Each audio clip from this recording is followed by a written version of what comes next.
You are now listening to The Jason Damico Show. Greetings, folks. Welcome back to The Jason Damico Show. So happy to be back. It's been, I gotta say, a couple of months. It's been a lot between some tour dates and traveling and getting a tour bus and going through that whole string of nuances and logistics and trial runs with that. So lot of new things, but I am so happy and grateful to introduce our guest for you today. Our guest is one of the founding members of Grammy Award-winning Elevation Worship, co-penning some of Elevation's earliest hits like Certified Double Platinum, Oh Come to the Altar, Platinum Certified Do It Again, and Gold Certified Resurrecting. He has also written songs recorded by Phil Wickham, Jesus Culture, Passion, Pat Barrett, and Brian and Katie Torwalt, among others. After a decade with Elevation Worship, he released his debut Greater Things, which garnered him a radio hit with the title cut. The 5-track covered EP followed the next year, and 2020 Space cemented him as a bona fide solo artist. Please welcome to the show, Mack Brock, ladies and gentlemen. What's up, Jason?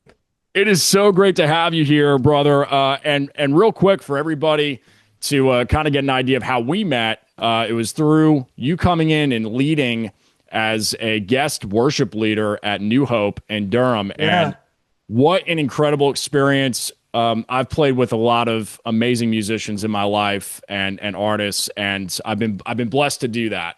And you're just in that top pool of talent and hearts and souls for the Lord, and just like, man, I'm just super grateful that I had that experience with you. Man, I appreciate you saying that. That's really kind of you. That was a really special weekend for me too. I do get to travel a lot and play at a lot of different churches and get to be with a lot of different worship teams. And I remember specifically coming home from New Hope and telling my wife just like what a special place that is, what a special church that is. But even more so than that, like the family dynamic of the team of musicians that y'all have was really, I don't know, came away very inspired. It's every time I'm there, it's inspirational, and Yeah. I'm there a few times a month playing, and it is a family dynamic. It really is a beautiful thing. Yeah, it's awesome. Well, let's get into it. I wanna go back kind of in your timeline of life story, and just want to learn more about you, as far as your beginning stages and how you got into music, and any main influences that really kind of pushed you into it. How did you get started? Yeah, so I grew up in the church. My dad's a pastor, Southern Baptist pastor. I grew up in South Carolina. And so that's kind of, I grew up surrounded by ministry, where we're in church a lot. We're doing all that whole thing. But the interesting part is that my mom is a drummer, and Wow. she plays drums at my dad's church. I grew up, she played for the Charlotte Symphony, the South Carolina Philharmonic, and just so from a musical standpoint, she was always that in our family. And she plays all sorts of percussion instruments and marimbas, and I mean, she's like unreal. She's awesome. That's cool. And so, yeah, and so I grew up kind of surrounded by that. And, around middle, high school, started wanting to play music myself. So for the longest time, I was a bass player. That's all I did. I played like bass in the jazz band at school.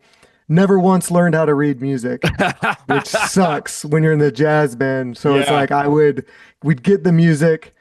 I'd have to go home and like just memorize it by listening to it and figuring out what's going on, and then fake my way through all of the practices and, performances. Yeah, and so did that, and then in high school started playing in like bands and stuff. I actually played like in a band. My mom was the drummer, and I was with some of my close friends, and we did that whole thing, and then led to leading worship. And so, it's just like one thing after the next. And then you realize like, wow, I've been doing this for like 25 years now. And it's just like one thing led to the next. And I'm surprised I'm grateful and surprised that I'm still here doing it today. Well, it's a crazy business, regardless of whether you're Yes, in the Christian, CCM world or in the secular world. It really is. It's a mammoth. right. It is. And that's I think the reason why I am like so grateful to still get to make music, because I didn't have, even when I got married, which we're coming up on 20 years being married, like Wow, we didn't have this congrats. like this massive plan, like here's our 5-year plan, our 10-year plan, our 50, we didn't have that. We're just like whatever's in front of us, we'll keep doing and keep going. And we're planners. We like to like project for the future and work towards the future, but we couldn't have expected just what we're doing now, and continuing to do it. And yeah, it's just I'm very grateful. It's awesome. So, getting into Christian music, where you owe it. So you come from your dad being a pastor. I'm assuming your Yeah. testimony is kind of similar to mine. My parents were not pastors, but they were, I met your Christians. parents. They were Oh, awesome. that's right. You did. I met them at church. Yeah. I Yeah, I liked think out in them a the lot. parking lot. That's right. Yeah. Yeah. So I kind of can feel that vibe of like you always knew the Lord growing up. What Right. I'm curious, so was there a pivotal moment though when you felt a calling into ministry and what that looked like for you? If that was in your youth, was there Yeah. was So this? for me, yeah, like you said, I grew up in the church. I came to know Jesus at a young age and at various stages, in your life of maturing as a Christian and having epiphanies of like receiving the Lord in like new ways that like change your life. Like that happened to me in various stages, whether it was like high school, I had a season like that, and then college, I had a season like that. To be honest, for the longest time, I didn't want to do ministry.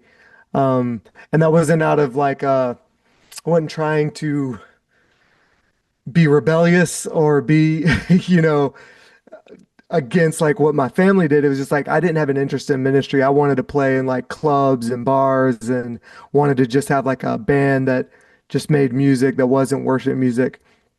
And I do think I say it wasn't out of a spirit of rebellion. It probably was out of like a spirit of like arrogance, as like a young musician that just thinks like your style of music is the coolest and everything else sucks. And you're just like, I don't want to do lame Christian worship music. Like I was just so cocky as like a high school musician.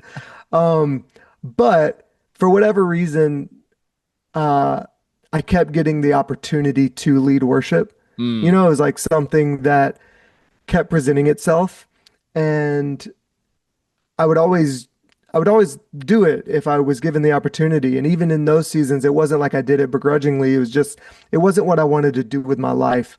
It was something that was like just like a part, something that I could be a part of, but it wasn't, you know, everything. And even to be honest, when I like went on staff at churches, I was on staff at a church in South Carolina. And then I helped some other churches in college, and then ultimately like came to start the worship ministry at Elevation. Even then, like at first, leading worship was not uh my thing. It wasn't like what made me come alive or what like got me so excited. I love producing, I love songwriting, I love being in the studio. I wanted to just like create music, and then leading worship was just like a means to an end to get to do all that other stuff. right. And it honestly wasn't until, and I've shared this story before, but it wasn't until, you know, like my mid 20s that I had like an encounter with the Lord while leading worship that really changed my heart and really changed what I felt like I was called to do. Mm, For the longest time, leading worship was just like a task that I did, or just like a part of literally like what I consider like a part of my job. Uh, and it never felt like a calling until that moment. And it really changed the like or directory, the trajectory of like my heart. It changed like what I was passionate about. It changed what got me excited. And I still love to write. I still love to be in the studio. I still love to like make, albums, make music. But my favorite thing in the world to do is to like lead worship and to be in churches and to be with other believers. Uh, and so I one of the things that I say a lot is just like how grateful I am that the Lord had grace for me in Mm. that like and patience for me in that building season where it would have been very easy for him to just say like, hey, if you're not into this, like I'll just pick somebody else to do it. I'll like glad like I can easily move on. And for whatever reason, he just had a lot of grace and a lot of um kindness on my life to let me work through that stuff and let me kind of let my heart catch up to the calling that he had on my life. Well said. Well said. That's that's interesting. I never knew that, Yeah. but I'll say this, and I do want to ask about Elevation and how kind of those early days were for you. Um, I love to produce myself, and it's like it really is. And as a fellow producer, it's a whole rabbit hole, and it is just It's all so consuming. it is so great. Yeah. It is all consuming. So during walk me through kind of the Elevation startup years. I say startup, really the grassroots era of Elevation. How did that come about? Yeah, I mean, I was in college in South Carolina and I met Stephen Furtick at an event that I was leading worship at, and he was telling me about this church that he had just planted and asked if I'd ever want to come up to Charlotte and lead worship, on a Sunday morning. And so for a long time I was just driving up on the weekends. Um, and then ultimately, like me and my wife, we had been married for like right at a year, decided just to move to Charlotte. We wanted to actually like be in it and be a part of it. And so it was me, Wade Joy, and Chris Brown first moved up to Charlotte to kind of carry the worship ministry and figure out what that was like. And from the beginning, it was, um, if you're doing church work or if you're in ministry, like Sunday's always coming. There's never a break. Like you're always planning for Sunday. So anything outside of that is like very hard to manage because it's just there's always the pressure of like, well, what are you doing this coming? Like, what are you doing in 7 days? What are you Uh, doing in Christmas? And it's right. Yeah. And then it's like, May. when is Easter and all that stuff. But from the beginning, songwriting was always a big part of like literally before we even moved to Charlotte, we were talking about writing songs for the church and writing songs that could be for our house. And so just from day one, that was like always the heart and that was always the goal. And it just kind of built from there. And, looking back, it is interesting because we had like I would say like we had a couple of like breakthrough moments of like songs that like really broke us through, uh, I guess outside of our church. Hmm. But prior to that, there were so many songs and so many albums that we worked on that were literally just for Charlotte and just for Elevation Church, like our home church. Uh, and so it's just, I don't know, it takes time and it's a long process, but we kind of stayed committed to serving our church and serving the vision for like what we were doing in Charlotte. And then it led to, having like a reach outside of Charlotte. So do it again, for example. It's probably one of the most well-known songs in kind of your catalog. And by the way, and we were kind of chatting about this in the green room at New Hope. Uh, I love that song. We love that song Yeah. in New Hope, and there's just something really. I After we played that with you, I just remember for that week after we had worship together, I just could not get that song out of my head. But it was like one of those earworms that you wanted to keep eating your brain and your ear. Yeah. Yeah. It's not. There's nothing really annoying about it at all. All of the hooks. It's so well produced. The hooks are just so emotional, and just all the parts, the bridge, the picturesque quality of the lyrics. It's very poetic. It's not like your typical, oh, CCM thing. Like, no, this is a song. This is a Mhm. songwriter's. This is a musician's song. Um, what walk me through that kind of creative process of how that happened, how that came about. I'd love to just be kind of and our viewers and our listeners just kind of paint us that picture of being a fly on the wall in that session of how that came about or what was going on. Yeah. I mean, that's a song that I have led more times than I can count. Um, but still holds its power for me. I Yeah. still love leading it. I still love getting to declare kind of that promise and that just declaration with people. That song actually started with Matt Redman. I'm sure you've heard of him. He's Yeah. like godfather of worship music. He has so many incredible 10 songs. He's like 10,000 reasons, I think, 10,000 right? Yeah. Reasons. Yeah, but he had so many songs. When I was in high school learning even what worship was, I went to so many Matt Redman songs because he had such like a he's just an incredible songwriter and has been doing it for so long. It like really influenced me. So that song actually came started with Matt Redman. I think he was I can't even remember the details, but he was listening to a sermon uh from Stephen Furtick and it was at like a conference and I think he texted him, your promise still stands. Like maybe that was like a line in the sermon, like God's promise still stands, that he said, he was like, that would be a great lyric. You should write a song about that.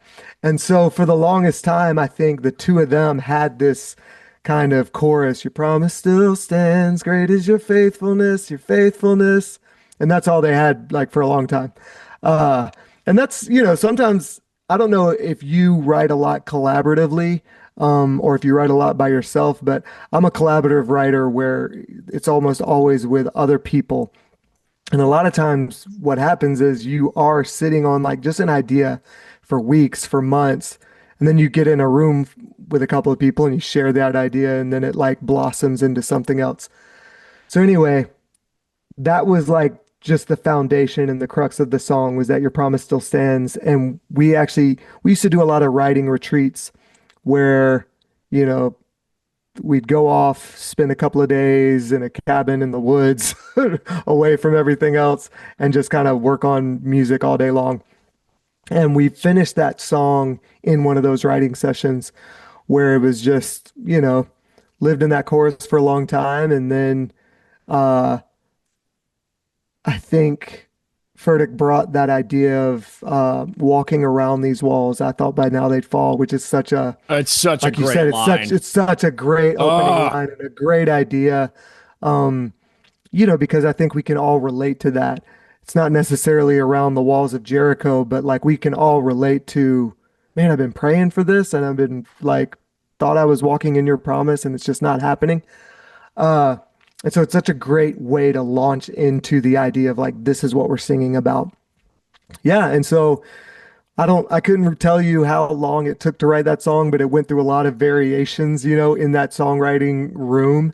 Um, and then we pretty much like when we do that and we come away with like a handful of songs, we try to get them in front of our church as quickly as possible. hmm A lot of sometimes songs take a long time to write and you come away and you do a lot of rewrites and you tweak it and you go back and forth or you introduce it to friends and whoever to get their opinion on it.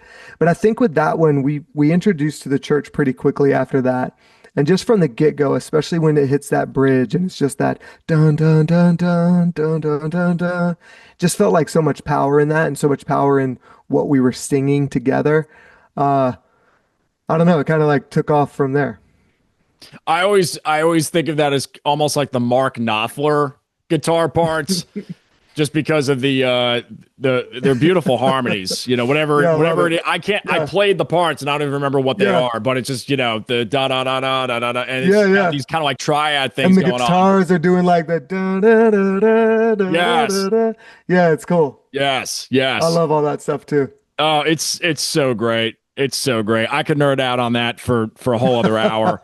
Speaking of live, I always like to ask my artist and my musician guests um, a best and worst live experience, and it could be from any part of your career, like just anything that was super amazing, and then something that was just, like everybody's got that one Devastating. story that, yeah, just like where Murphy's Law on top of Murphy's Law just goes awry. Yeah, I mean, honestly, and it's this, like playing at church, it's kind of crazy. You're playing so many songs every single week, multiple services, different keys of songs, different versions, all this stuff. Like it's kind of amazing that there just aren't more train wrecks Right. all the time. I've definitely had my fair share of train wrecks. Literally, almost all of mine revolve around me forgetting lyrics because my memory is just like a dark cavern that nothing survives. Your And your so, memory like, your I'm just, memory's like that video game. What video game was that, by the way, that you guys were live streaming? oh, we were playing, me and my son were live streaming. It's called Chained Together, Oh, where you that's have to that's like, the actual. yeah, you have to like climb up obstacle course, but you're literally chained together. And yeah, that's my memory is like when you miss and you just And you're just like fall and falling you're into. trying to grasp for something, but you can't because you have nothing to grasp hold of. So literally all of my like major train wrecks is like, it'll be a super special time of worship. We're just like living, dwelling in the Holy Spirit, and he's just like resting on us. And I'm like trying to smoothly go into another song, and I cannot remember the lyrics to save anything. Like it's the worst. So that happens to me a lot. Um, thank goodness for, talk back monitors that I was are gonna say, like showing the us. confidence monitor, right? At least But you if got. you're, but if you're, if they're waiting for you to like know where you're going and they're waiting for you to like start the Oh, song they're waiting and for you the cue from you you. can't Oh, okay. remember the first line. That happens to me, but it's always with songs like that I've led 1,000 times. It's songs like Resurrecting or Wow. Come to the Altar, where it's like I know this song like the back of my hand, but I can't for the life of me think of this first lyric. So that happens to me a lot. I would say a good time. Um, we did a recording. This was with Elevation years and years ago, with a song called The King is Among Us. And we had like it was almost like an intentional, but not sure where we're going to go, like flow moment, and just kind of, let's just see what happens. Uh, and that was a really cool, special moment for me as like a worship leader. And that was one of the times that I felt like the Lord started shifting in me, my passion for leading and my passion for like, this is what I'm called to do was through that moment. It's on an album called Wake Up the Wonder. But yeah, that's a special time that I go back to. And then, um, yeah, I mean, to be honest, like it is funny with leading worship. There's so many like good memories. I have like so many things that are like good that come to my mind about like times that I've led worship. Yeah. But I literally every time I'm just at a church or just with, you know, fellow believers and we're all together like leading a song together or worshiping together, like that's always feels special to me and it always feels exciting to me. Uh and so I have so many like memories of that aren't like anything special. It's like not like, we were at this amazing venue or we were at this amazing like live recording. It's not all that. It's just kind of the monotony of it, but it is really special, like because it's always special when we get to worship. It's a good blur. Yeah. Yeah. Yeah, for real. Yeah. Yeah. That's great. Talking about the music industry, you know, biggest lessons learned. I'm curious, for our younger audience, younger viewers out there, just kind of, maybe a few tips, a few pieces of advice for the young aspiring worship leaders, artists out there. Just kind of your hot take on how to go about that, perhaps. Yeah, we're in like an interesting time over the last, 5, 10 years Yeah. with the kind of clipifying of songs and the very AI like, and yeah. yeah. Or I'm just even talking about like clips on TikTok or finding like little Oh, hooks okay, on yeah, the TikTok shorts. and Yeah. I've been I'm sure we've all been like the victim of like you hear like a clip of a song on TikTok and you're like, that rules. And then you go listen to the song and you're like, I really don't like this song. Like that little clip was like the only thing. I say all that to say like everything's changing still and everything is like um up for grabs in terms of just trying to get out there. Hmm. And I guess I say that to say like I don't have a ton of advice of like here's how you break through and here's how you like cut through the noise. Um Probably because I'm like more, I didn't grow up doing that. I didn't grow up in like that environment. Um, I grew up where every single opportunity that I was given just to lead or to play or to be in front of people, I took that. And so one of the things that I encourage any worship leader or any musician that's trying to do this more or trying to like, how do I get better at my craft or how do I just like get my name out there is I'm just like any opportunity that you have to lead worship, like take it. Whether when I was in high school, I was leading at the FCA meetings on Tuesday mornings or when I was in college, I would find like there were a lot of like just like small ministries that were doing like little things, but I would go out and I would lead, or I'd find like ways to get creative where it's like, oh, we don't have a full band, it's just me and a drummer. Okay, let's figure out how we can make this work. And it kind of helped create one, like a creativity in my mind for like how to do worship, but it also created a little bit of like whatever setting I'm in now that I've been doing this for, 25 years, whatever setting I'm in, I can figure out like, how can we make this great? And I don't have to have loops and tracks and a full piece band and everything, but how can I still make this a great experience? And how can I still make this sound great? Um, and that just came from doing it over and over and over again in different settings and different situations. And it really expanded just the tools in your tool belt of like what you can pull from to make everything that I do up to like my standard, I guess. It's great. I have a very similar mentality. It's like if you can't make it work with and my whole thing was how do I make something sound like 100,000 or $1 million and maybe you only have $10,000 worth of gear, Right. $100,000 worth of gear at most, Yeah. or how do you make $1,000 worth of gear sound like, how do you 10x everything? Yep. And it really does create utility and like you said, just it forces you to expand and be creative, and Yeah, I used to necessity is the mother play of when I invention. was in college. I can't even remember the name of the ministry, but it was like a college, small little college ministry that met on Monday nights. And it was me I didn't even, it's so funny looking back. Like I didn't even play acoustic guitar back then. I barely knew how to play guitar because I grew up playing bass. And then when I started leading worship, I was like, I should learn some chords so I can, do this by myself if I need to. So I'm like learning how to play the guitar. So it was me on electric, and then I had another electric player, and then I had a drummer. And it was literally just a three piece. And that's a weird three piece to have electric drums, no bass, Yeah. no piano. That's so weird looking back. But we would figure out ways to make it work in a way that still felt full or felt like the dynamic, worship is so much about dynamics of a song Right. too. And we would figure out how can we make the song dynamic and build and crescendo and then fall down and it I don't know, we made it work, but it's so weird to look back at at what we did back in the day.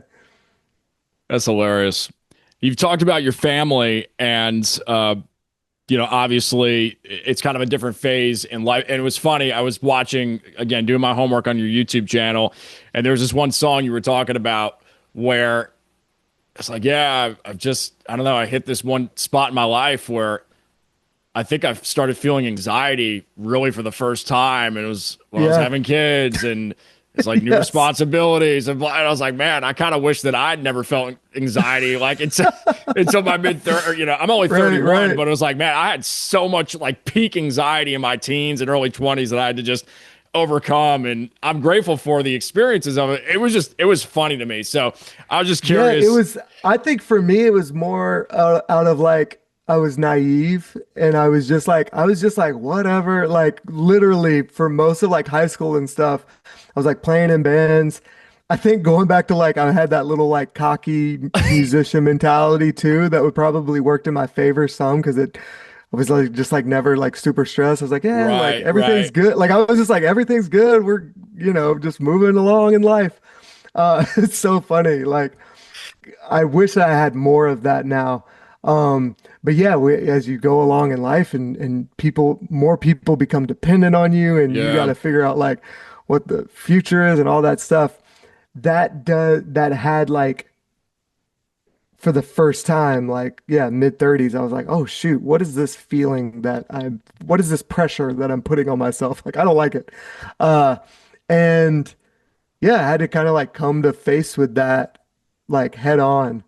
Um, and I think when I am in a spiritually healthy place and if I'm like connected to the Lord and reading my Bible consistently and like studying the word consistently and being like really connected to my church community.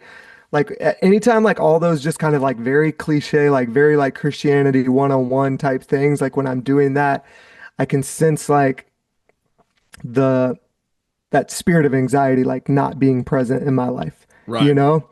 And the moment that I start trying to solve problems on my own or start trying to like figure out like, all right, hold on, what do I need to do to get to A, B, C in my career? Or what do I need to do to get this or this or this for my family? Like that's when I start feeling like all this pressure and all this weight of like, oh shoot, like it's like feels suffocating, you know? Mm. And me and my wife, like we're very good at communicating to each other uh heavy things, but like quickly and like efficiently, if that makes sense. Like Yeah. it's like very common for me to just like text my wife while she's at work and be like, "Hey, I am feeling crazy anxiety today."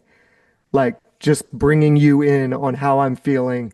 And she prays for me and she is in it with me and she does the Wow. same to me where it might just be like random triggers or random things that are like popping up that make us feel that way, but we have, like having somebody that you can also like bring alongside and say, "Hey, this is where I'm at." And it is like heavy and it is like a lot, but it's almost like nonchalantly saying like, "Hey, this is what's going on real quick in my day right now. I'm Yeah. feeling like very, very overwhelmed or I'm Yeah. like very sluggish, like I don't want to do anything right now." Like and just kind of having that relationship has been, man, what a blessing like she is to me of like her patience and her grace and anytime I'm like going through something like that. And the same for her is like she'll text me often like I've got some heavy meetings today or I've got like a lot going on, feeling crazy overwhelmed and we can just pray for each other and we can kind of talk it out really quick and try to get our mind like back on track. I think communication is key in any Yeah. relationship, um, in any context of relationships. You've got to be able to communicate, and Yeah. even in art in general. I think some of the best art in known to mankind over the years is just stuff that communicates and resonates. Um, Yeah, and having that freedom, yeah, that's such a good the point freedom, because yeah, yeah, it's not just a spouse or um, you know, a relationship like that, but it's like any sort of relationship. If you can like communicate what you're feeling, what you're thinking like quickly and efficiently, like it solves so many unmet expectations or like confusion, like playing in bands and stuff. You experience that all the time because you're like, how do like, or even songwriting, I always go back to one of the like the most valuable assets you can have like in a songwriting meeting is like to be vulnerable and to not be like married to your idea. And that's really Right. hard. Both of those things are Right. very, It's a very hard to do. paradox. And it takes But maturity to get there. Yeah. I have to have the freedom to say like, all right, I'm going to throw out this idea. This is my idea might really suck, but I have to have the vulnerability to share an idea that might suck.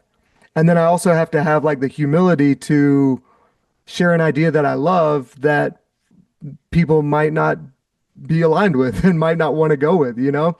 But hopefully the goal is that both of those ideas would lead to something great. You know, a bad idea can spark a good idea, or like an idea that you're holding on dear to might, might spark something else totally in the song. And yeah, songwriting itself is like that's a whole other issue of anxiety and stress and, you know, just trying to navigate that in the room. It's kind of like Thomas Edison, his famous quote. There was a a press, somebody with the press asked him back way back, or he made a statement. You failed 1,000 times making the light bulb. He said, no, I didn't fail 1,000 times making the light bulb. I found 1,000 ways how not to make the light bulb. That It's it just that didn't work, one. right? It really is kind of that shift and that mindset, and really to be able, as we're talking about communication, you have to be aware. You have to have sharp self-awareness to know that it's time to, I have to communicate this. I have to Right. first be aware of what I'm about to communicate, and Yeah. then I have to communicate. Yeah, and it's so like to go back to the songwriting thing, there've also been so many times early on where I wasn't confident in the room or I didn't feel like great about, you know, my ability or whatever, or didn't have that kind of balancing those two things I was talking about. And if you're not good at communicating that, then you wind up sitting in a room for like 3 hours working on a song that maybe you don't even like and you're not like stoked on. You know it's not going to go anywhere, and that like drains the life out of you, but you never speak up to say it. You know, Right, you just kind of right. like, I'm just going to try to like get through or plow through, and that's like never productive either. So it's a constant like tension and balance of learning how to like navigate those rooms and how to speak up and challenge and be in the receiving end. It's just it's a mess.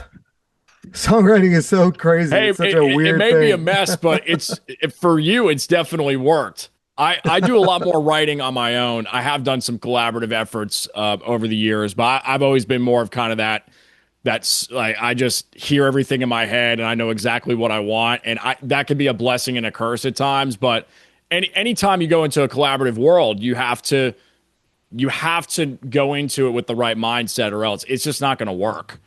I get depressed if I'm by myself. Like as soon as if I spend too much time like sitting down trying to write just by myself and like really try to finish a song alone, I like that's when I'm like, oh, I suck at this. I don't want to do this anymore. Or Like more I chained together, yeah, right. falling from Yes. the bone structure. Give me someone I else. couldn't Yeah, believe yeah. and that. I couldn't believe you guys on the bone struck. I need to watch I didn't watch all of it. I only had like a couple of minutes. So I got to the bone part. It's like you guys are tight roping on these bones. It's like this All is right, so crazy. just so everybody knows what he's talking about, me and my 14-year-old son were live streaming video game. We are playing this video game on Roblox called Chained Together, and it's very tense. It's very intense because you're basically just like going up this obstacle, but you are chained together in the video game. And if he jumps and then I miss, he's got to like pull me Pull back you up. up. But yeah, there are times like this is like, to tie it back to the communication. Yeah. Me and Harvey are like, all right, we have to jump on three. Both of us have to jump on three or we're not going to make it. It's just like one, two, no, don't jump yet. No, no. And then we're both following endlessly and we have to start over. It's such what a nightmare that is. But it's so fun. I don't know why I keep going back to that. I thought that was hilarious. It's so good. Future plans for you as we start to kind of wrap up we heard a little bit of a hint of possibly a new record in the works. I know that Yeah. there's nothing fully established yet as an official announcement, but what is the next kind of year look like for you? Loosely. Yeah, so I mean, I'm always kind of traveling, leading worship. Um, and I do a lot of conferences. I do a lot of like churches, nights of worship, stuff like that. I'm back at New Hope actually in September, so I'm excited about Oh, that. cool. Yeah, and then um, yeah, right now I'm getting ready to get in the studio to record another album, probably like late fall. So my life with my kids, I've got three kids. My wife works full time. My life is like always juggling the calendar and figuring out like when can we do this? When can we do that? So we are in like the we need to plan the year phase and figure out like when I can do all this stuff. But yeah, that's the goal. Got a lot of new songs that I'm super excited about and super excited to share. I just got to get in the actual studio and do it.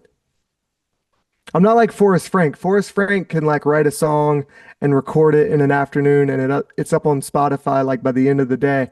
Like I am so jealous of like how good and efficient he is at that. Um, Maybe one day I'll get there. Maybe you don't need to. I don't know. Right? Yeah, It's everybody's got their different workflow. yeah. That's exciting. So I like doing this little fun thing at the end. I call kind of like the shootout section or the popcorn Q&A, where I just say a word and you fire back the first word that comes to mind. They're always Uh-oh. related to the guest, and Okay. there's no right or wrong answers. So All right. guitar, Elliot, vocal mic. SM7. As you're talking through Can't go now, you wrong. can't go wrong. Can't I've go I've wrong with it. recorded so many albums with this $300 mic. They're incredible. Yeah, it's the best. They're incredible. Bass. Jazz. Interesting. Studio. Ooh, dude, it's been so long since I've just like been like in a real studio. I've recorded like this isn't a studio, my office. It's just literally like an office. But I record so much stuff just here sitting sitting on this microphone tracking vocals. So I'll just say my office. Love it. Live. Church. New Worship. Hope. Um, Exaltation. That's a good one. I like that. Song.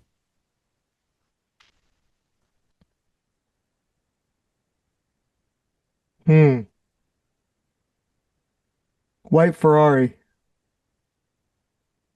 It's a Frank Ocean song that I've been obsessed with. I was late on the game I'll have to for listen White to that. Ferrari. I I haven't was even I heard of was it. very late on the White Ferrari train, but now I've been on it for a while. I'm still obsessed. I'm gonna make a note of that. White Ferrari. Cool. Couple more. Drums. Mom. That's really cool. I was like, yeah, I've never heard that before. But it makes sense with your story. Keys. I mean, the Nord is hard to beat. Last but not least, pizza. Meat. Yes. And only Yes. like just that. No vegetables, no mushrooms, no pineapples. I don't need that on my pizza. No. That's a separate meal. I said there were no right or wrong answers, but that is the right answer for that Yeah. question. Um, I always ask this at the end. This is typically my last question. If you could go back in time to your 15-year-old self, knowing what you know now, what would you tell him? I think that I was Hmm. I think looking back, I was just so obsessed with like things that didn't matter and I cared less about the things that were like long term that did matter. So I'd get hyper. I will say it's like a weird thing because I do like to be obsessed with like the details and be obsessed with like the little things. Those things like do matter to me, but I also can realize like sometimes we get so fixated on the small stuff that we lose sight of like the big picture. We lose sight of, what's really going on. Um, Even like, even when you're at church playing on Sunday or whatever and you like hit a wrong note, that sucks. Like it sucks like playing a wrong note or it sucks like, having like a mess up. But like that literally like doesn't matter like to what we're doing. It's not like the end of the world. And it's like, Yeah. and I could get really like down on myself for like a mess up, or I could get really down on myself for like whatever. And I've had to learn how to like let go of that stuff quickly, just like move on. Um, so yeah, probably something like that. Love it. Love it. I think you're pretty easy to find, Mac, if someone were to Google you. I Yeah. know it was easy for me when I did my homework. I'm on all like the Instagram and, Yeah, TikTok yeah. and all that stuff. It's pretty Yeah, we'll easy. we'll have your links in the description box below. We got a bunch of listeners though who they just kind of are on Hey, Apple Podcasts. So give a shout out for your social media handles and where folks can find you. yeah, I think it's either Mack Brock or Mack Brock Music on various platforms. So it's one of those. I've got a question for you. Yes, sir. So I didn't realize that you act and do like musical theater. Yeah. Do you still do musical theater at all? So musical theater I haven't done in years. I grew up doing it. Film and Yeah. TV, I'm still heavily In involved it. in it. It's one of the main factions of my career. But musical theater, I probably the last production that I have done was I want to say maybe like All Shook Up when I was 17 and played Oh, okay. So it's been a minute. The Elvis character. Yeah. Yeah. Yeah. I only ask because my 10-year-old daughter is like just within the last 2 years gotten very into that. And I'm like full on theater dad now, and it's my Awesome. favorite. I love it. You're That's into my it. That's favorite. great. It's my favorite thing. You're probably more into it than I am because the whole reason why I got kind of out of it was because it's like, man, I want to make stuff. And Yeah, this ain't it. Like I'm being told what to do. right. I got all these crazy rehearsals and I'm not running the rehearsals. I know And it it is was very intense. and a Even lot at of my her level, it's like even yeah. at her, like the little local theater level, it's like very, very intense. I still love Well, it. and you know what, for because I have friends that are on Broadway or they've been on Broadway for years. And for me, I definitely could have if I wanted to, I probably would have went that route. But I was like, man, I just want to play. I want to write. Yeah, But the biggest thing that I would say for anybody watching and listening is just do it for a couple of years or get your kids involved in theater for a couple of years because it really helps with just presence in life yeah, and having to grind it out and you want to talk about saving mistakes because not only are you dealing with lines, you're dealing with singing melodies or harmonies, and you're dancing. Or even dancing if and it's not yeah, hardcore dancing, there's movement and choreography involved, and just all these different layers of preparation, and just being able to present. So I would say it's just great for anybody in life, and I would highly recommend it. Although I just got tired of people telling me what to do, and I was like, I'm gonna. This ain't it. This is close, need but to this write ain't my it. own music. Yeah, yeah, Yeah, yeah. yeah. I love that. Yeah, it's so fun. We're having a blast with it. That's awesome. That's awesome. Well, keep me updated on how that goes, and if you got Yeah. any questions, I'll try to answer. My mom's got a whole. My mom was a big theater mom for all those years, so Yeah. if you got any crazy questions, maybe we can I'll answer them hit you for you. up. Yeah, for Yes, sure, sir. for sure. Well, hey, really appreciate you guys tuning in. Be sure to check out Mack's social media down below and all of his incredible music out there. And other than that, we will see you all on the next episode. Peace. See ya.